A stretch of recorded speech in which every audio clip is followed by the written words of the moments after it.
Halo, saya Stanley dan pada kesempatan hari ini saya akan menjelaskan tentang personal branding dan grooming serta bagaimana keduanya saling berkaitan dalam membentuk citra diri, khususnya mulai strategi personal branding dan komponen-komponen personal brand seperti achievement, strength, dan goal.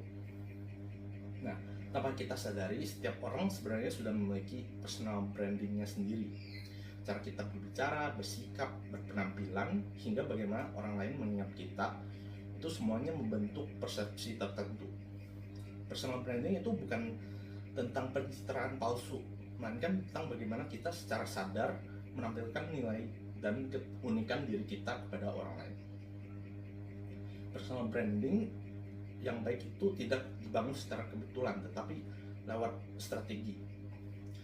Strategi personal branding itu dimulai dengan mengenali diri kita.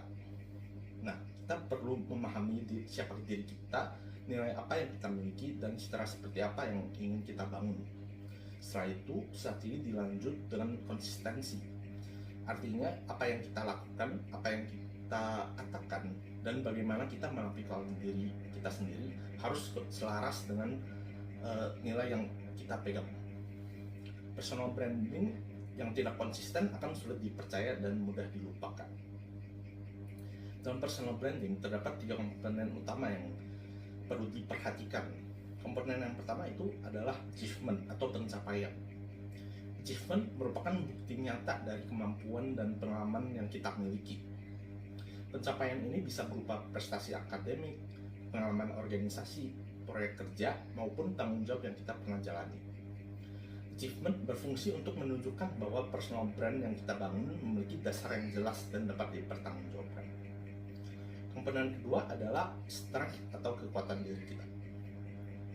Nah, strength merupakan kelebihan utama yang membedakan kita dari orang lain.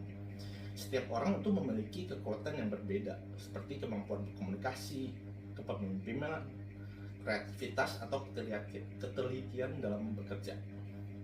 Dalam personal branding, penting untuk menonjolkan strength yang paling relevan dengan bidang atau tujuan yang ingin kita capai.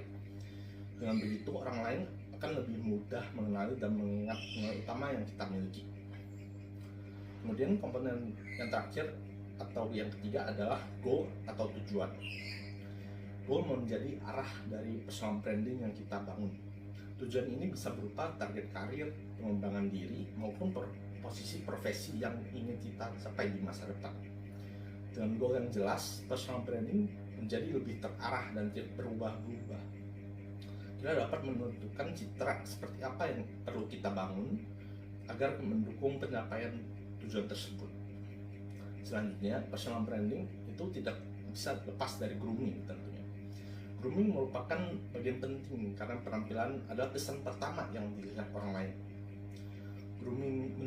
Grooming menekankan profesionalitas, kesiapan, dan keseriusan kita.